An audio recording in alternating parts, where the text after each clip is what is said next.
जय श्री कृष्णा। कैसे हैं आप लोग फ्रेंड्स। आज की चर्चा जो होने वाली है वो हमारे धन के कारक ग्रह, ऐश्वर्य के कारक ग्रह, लग्जरी के कारक ग्रह शुक्रदेव की होने वाली है। शुक्रदेव जो कि आपकी लग्नगत बैठे हुए हैं और लग्न में बैठकर इन्होंने मालव्य राजयोग भी बना रखा है। मालव्य राजयोग बनाने के कारण देखिए ये यहाँ पर बहुत ही शानदार प्रभावी होने वाले थे, लेकिन क्या हुआ कि ये वक्री हो गए। वक्री ग्रह जो होता है उसके प्रभाव जो होते हैं वह देखिए बट जाते हैं, क्योंकि ये वक्री ग्रह जो होता है वो 3 भावों से अपने प्रभाव देना प्रारंभ कर देता है। और 3 भावों में जब वही प्रभाव बढ़ जाता है, मान लीजिए आपके पास 100 रुपए हैं, उन्हें 3 जगह आप डिवाइड कर देंगे, तो 3 जगह डिवाइड करने के बाद क्या होगा, आपको 33 रुपए ही प्राप्त होंगे। 33 रुपए, तो वो आपकी पूर्णता तो नहीं हुई ना। तो आपके लिए यही स्थितियाँ निकल कर आई, और वो जो 33 रुपए भी थे वो कुछ इस प्रकार थे कि आपको वो जितना चाहिए उतना नहीं दिला सकते हैं। आपको जितना चाहिए उतना वो 33 रुपए नहीं दिला सकते हैं। सेम यही होता है ग्रह की स्थिति पे। ग्रह यहाँ पर देखिए, क्योंकि यह शुक्रदेव जो है मीन राशि में ही आकर उच्च के होते हैं, तो मीन राशि में ये काफ़ी लंबे समय से उच्च के हैं, लेकिन क्या है, वक्री अवस्था में होने के कारण इनके प्रभाव आपके लिए उतने ज़्यादा शानदार नहीं निकल कर आ पाए जितने निकल कर आने चाहिए थे। यहाँ पर देखिए इनकी युति जो हो रही है वो शनि के साथ भी हो रही है, राहु के साथ भी हो रही है। जैसा कि हम सभी लोग जानते हैं, शनि के सबसे योग कारक प्लेनेट जो है वो शुक्रदेव है। ये दोनों एक दूसरे के कारक हैं, एक दूसरे के पूरक हैं और एक दूसरे की कमियों में, यानी कि अगर कोई ग्रह आपको विषमता उत्पन्न कर रहा है तो दूसरा ग्रह उसकी भरपाई करता है। इस प्रकार के ग्रह हैं, यानी कि शनि ने साढ़े साती बनाई हुई है, तो ये शनि की साढ़े साती जो कमी आपके जीवन में उत्पन्न कर रही है यह उसकी पूर्ति करने के लिए जाने जाएंगे। शुक्रदेव यहाँ पर अब मार्गी हो चुके हैं। मार्गी शुक्र आपके लिए किस तरीके से प्रभावकारी रहने वाले हैं, क्योंकि ये देखिए कि अभी उत्तरा भाद्रपद नक्षत्र से गोचर कर रहे हैं। उत्तरा भाद्रपद नक्षत्र के जो है वो शनि द्वारा शासित नक्षत्र है। अब शनि देव द्वारा शासित नक्षत्र होने के कारण, हालांकि ये अभी 16 तारीख को ही अपना नक्षत्र परिवर्तन करने वाले हैं, तो शनि द्वारा शासित ये नक्षत्र होने के कारण, क्योंकि उत्तरा भाद्रपद नक्षत्र जो है क्रांति का होता है, परिवर्तन का होता है, विनाश के बाद नव निर्माण का होता है, सृजन का होता है, तो ये यहाँ पर एक क्रांति आपके जीवन में लेकर आते हुए दिखाई देंगे। इस समय आप काफ़ी अच्छे तरीके से अपने कार्य कारोबार के प्रति, स्वयं के प्रति जिम्मेदारियां, या फिर कहें कि अपनी क्रियाकलापों में थोड़ा सा परिवर्तन लाकर देखिए। तो देखिए इस बारे में हम पूर्णतया इस वीडियो में चर्चा करने वाले हैं। तो यदि आपके लग्न में, यानी कि कुंडली के प्रथम भाव में 12 नंबर बना हुआ है तो ये राशिफल आपके लिए है। यदि कुंडली में कहीं भी चंद्रमा के साथ 12 नंबर बना हुआ है तो ये राशिफल आपके लिए। कुंडली ना होने की स्थिति में आप इसे नाम राशि से भी देख सकते हैं। यदि अभी तक आपने अपने इस चैनल को सब्सक्राइब नहीं किया है तो प्लीज़ सब्सक्राइब कर लीजिए, वीडियो को लाइक कर दीजिए, चैनल को शेयर कर दीजिए। इससे होगा क्या कि हमारे आने वाले हर वीडियो की नोटिफिकेशन मिल सकेगी आपको सबसे पहले। एक प्यारा सा कमेंट करना बिल्कुल ना भूलें। कमेंट से हमें बहुत मोटिवेशन मिलता है, हौसला मिलता है, और ये पता चलता है कि आप और क्या जानना चाहते हैं। शुक्र यहाँ लग्नगत ही बैठे हुए हैं और लग्नगत शुक्र उच्च के हैं। तो सबसे पहले तो देखिए इस समय आप स्वयं के प्रति बेहद केयर्ड रहने वाले हैं। स्वयं के बनाव श्रृंगार से लेकर नक्श सीख तक इस समय आप स्वयं की सजगता से, कहते हैं कि मतलब अपने आप को प्रेजेंट करने से पहले अपने आप पर बहुत ज़्यादा ध्यान देते हुए देखे जाएंगे। स्वयं के स्वास्थ्य के प्रति सजग रहने वाले हैं। स्वयं के प्रति आप इस समय काफ़ी ज़्यादा ब्रांडेड चीज़ें खरीदते हुए देखे जाएंगे। देखिए आप इस समय 100 कपड़े ना खरीद कर मात्र एक कपड़ा खरीदना पसंद करेंगे, लेकिन वो भी ब्रांडेड। इसके अतिरिक्त आपको मतलब संगीत में रुचि होगी, रचनात्मक कार्य कर रहे हैं वो आपको अच्छे लगेंगे। बेहतर खान-पान इस समय आपको चाहिए, जैसा राजाओं के समान होता है। बहुत से लोग इस समय घर में खाना ना खाकर बाहर ही खाना खाना जाने के लिए प्रेफ़र करेंगे। तो ये इस शुक्र जो होते हैं राजसी कारक होते हैं। शुक्र का यहाँ पर देखिए द्वादश प्रभाव जो है वह आपके द्वादश भाव पर भी पड़ेगा, तो धन व्यय भी होगा आपका। क्योंकि देखिए जब आपके शौक बढ़ते हैं, आपको हर चीज़ जो होती है लग्ज़री चाहिए होती है, तब क्या होता है जो आम तौर पर आपके खर्चे होते रहते हैं, उनसे ज़्यादा आपको चाहिए, जो कि आपको इस समय पर नहीं करना चाहिए।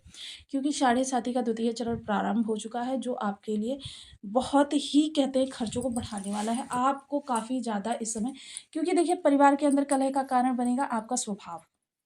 तो इस दौरान आपका यह जो खर्चे हैं, आपके परिवार के अंदर थोड़ा-सा विवादों को उत्पन्न कर सकते हैं। अब देखिए, यहाँ पर शुक्र की दृष्टि जो है बहुत ज़्यादा है इस समय पर, क्योंकि शनि के माध्यम से इनके पास तृतीय दृष्टि है, राहु के माध्यम से पंचम दृष्टि है और स्वयं के पास भी सप्तम दृष्टि है, फिर राहु के माध्यम से पंचम दृष्टि और शनि के माध्यम से दसम दृष्टि। इतनी दृष्टियाँ हैं शुक्र के पास। तो शुक्र की तृतीय दृष्टि जो है आपके कार्य कारोबार से संबंधित आपके जो प्रयास हैं, उनमें थोड़ा-सा परिवर्तन आपको करना आवश्यक होगा। क्योंकि अगर ये परिवर्तन आप करेंगे नहीं तो जी आपकी स्थितियों में बदलाव उत्पन्न नहीं होगा। जो लोग भी सौंदर्य प्रसाधन के कारोबार कर रहे हैं या सौंदर्य प्रसाधन से किसी भी तरीके से जुड़े हुए हैं, जो फ़िल्म लाइन या टीवी जगत से जुड़े हुए हैं या सोशल मीडिया पर कुछ करते हैं, उन लोगों के लिए यह समय काल अप्रत्याशित रूप से वृद्धि कारक कहा जा सकता है। पंचम दृष्टि संतान भाव पर जाएगी तो ये प्रेम संबंधों के लिए बहुत अच्छा होने वाला है। ज्ञान विचार जो है इस समय आपके धन से जुड़ जाएँगे। संतान इस समय आपकी बहुत प्रसन्नचित्त रहने वाली है। उसकी समस्याओं का निवारण हो जाएगा सारा। प्रेम संबंध आपके बहुत मधुर होंगे इस समय पर। शेयर मार्केट से जुड़े हुए लोगों के लिए देखिए लाभ की संभावनाएँ तो हैं, लेकिन आप कुंडली का एनालिसिस पहले करवा लें। सप्तम दृष्टि आपके दाम्पत्य जीवन पर जाएगी, तो दाम्पत्य जीवन में किसी प्रकार की विषमता उत्पन्न हो रही थी, तो उस विषमता को दूर करेंगे। क्योंकि क्या है कि शनि का सप्तम दृष्टि आपके सप्तम भाव पर भी जा रही है, जिसके प्रभाव से क्या है आपके जीवन साथी का स्वभाव भी थोड़ा-सा कहते हैं हठीला हो गया है। वह सिर्फ़ अपनी ही बात को मनवाने वाले हैं। डेली इनकम से जुड़े हुए लोगों के लिए इस समय डेली इनकम में इजाफ़ा भी हो सकता है, लेकिन थोड़े से परिवर्तन के बाद। और अगर कार्यस्थल पर जहाँ पर भी वो कार्य कर रहे हैं, किसी भी प्रकार की विषम स्थिति उत्पन्न हो रही है, वह विषम स्थिति अब दूर होती हुई देखी जा सकेगी। व्यापार से जुड़े हुए लोग जो फूड लाइन से जुड़े हुए हैं, होटल मैनेजमेंट से जुड़े हुए हैं, लग्ज़री चीज़ों के कारोबार से जुड़े हुए हैं, इन लोगों के लिए तो अप्रत्याशित रूप से वृद्धि निकल कर आ रही है। अन्य व्यापारी वर्ग के लिए थोड़ा-सा परिवर्तन आवश्यक है। अब भाग्य भाव पर जब दृष्टि जाएगी तो भाग्य के प्रभाव से इस समय आपके बहुत सारे कार्य बनते हुए दिखाई देंगे। मोस्टली क्या होता है कि जब आप बहुत सारा अपना कार्य करते हैं, 100% किसी कार्य को पूरा करने के लिए देते हैं और वो कार्य किसी कारणवश पूरा नहीं हो पाता है, तो इसके पीछे देखिए हम भाग्य को ही दोषी मानते हैं, क्योंकि हमने तो अपना 100% दिया। सिर्फ़ हमारा जो गुड लक था वो हमारे साथ नहीं था। इस समय आपका गुड लक भी समझ लीजिए मार्गी हो गया है। दसम दृष्टि कर्म स्थान पर जाएगी। तो देखिए ये कर्म स्थान की दृष्टि आपके लिए बेहद महत्वपूर्ण है, क्योंकि शनि की ये दृष्टि है और जब तक शुक्र का प्रभाव रहेगा तब तक आप यहाँ पर बहुत बड़े-बड़े बदलाव कर सकते हैं। इसको आप अपने अनुकूल कर सकते हैं, सिर्फ़ आपको अपने प्रयासों को थोड़ा-सा परिवर्तित करना होगा। अब यहाँ पर सबसे पहले तो आपको बॉस यानी जो अधिकारी वर्ग है, उसको अपने फ़ेवर में करना होगा, अपनी एबिलिटी के द्वारा।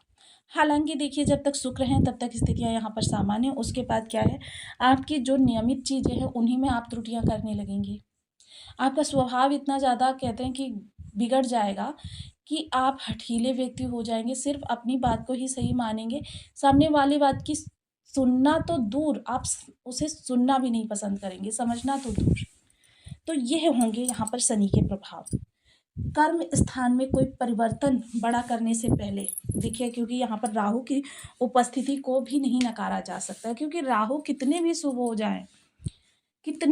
हो जाएँ लेकिन आपके लिए एक चीज़ उपहार स्वरूप लेकर आते हैं, वो होती हैं व्यर्थ की मानसिक चिंताएँ, परेशानियाँ। आप उधेड़-बुन में इतने ज़्यादा तल्लीन हो जाते हैं कि आपको मार्ग ही नहीं प्राप्त होता कि आपको क्या करना है। और आप उन्हीं स्थितियों में उलझे रह जाते हैं। कभी-कभी देखिए राहु के अंदर भ्रम संदेह इतना ज़्यादा उत्पन्न कर देते हैं, क्योंकि राहु का भ्रम संदेह रिश्तों को बिगाड़ता है और यही स्थिति इस समय राहु यहाँ पर करने वाला है। सबसे ज़्यादा इस समय आपके जीवन साथी और प्रेम संबंधों के लिए यह राहु का यहाँ पर होना आपके लिए कष्टकारक है। हालाँकि देखिए 18 तारीख को राहु यहाँ से राशि परिवर्तन कर जाएँगे, उसके बाद चिंता की कोई बात नहीं है। हालाँकि देखिए 16 तारीख को शुक्र फिर से अपना नक्षत्र परिवर्तन करने जा रहे हैं और ये यहाँ पर 31 मई तक गोचर करेंगे। तो देखिए इनके प्रभाव में थोड़ा-सा परिवर्तन आएगा, हालाँकि उसके लिए हम अलग से वीडियो लेकर आएँगे।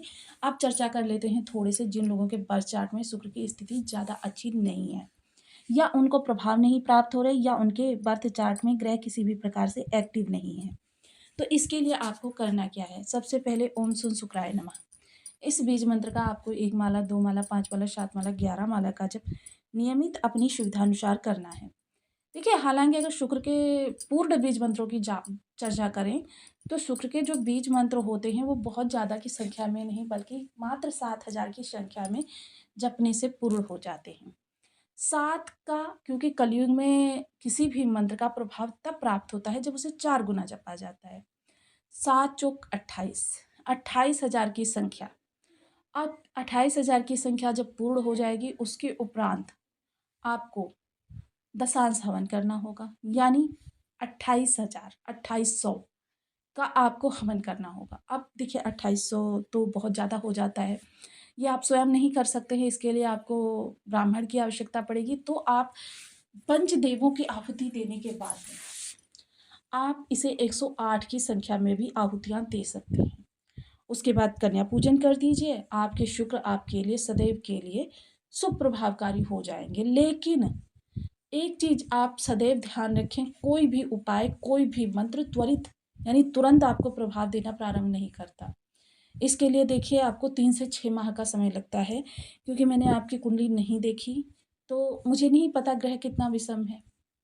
तो इसके लिए 3 से 6 माह, लेकिन जब उसके बाद होगा, उसके बाद सदैव के लिए आपके लिए आपका ग्रह शुभ फलकारी हो जाएगा। इसके अतिरिक्त माता लक्ष्मी की आराधना करना आपके शुक्र को बहुत ज़्यादा स्ट्रॉन्ग करता है। माता लक्ष्मी की कनकधारा स्तोत्र की पाठ कर सकते हैं, श्री सूक्त का पाठ कर सकते हैं, श्रीम बीज मंत्र का जप कर सकते हैं। तो आपको वीडियो कैसी लगी मुझे कमेंट बॉक्स में जरूर बताएं। चैनल पर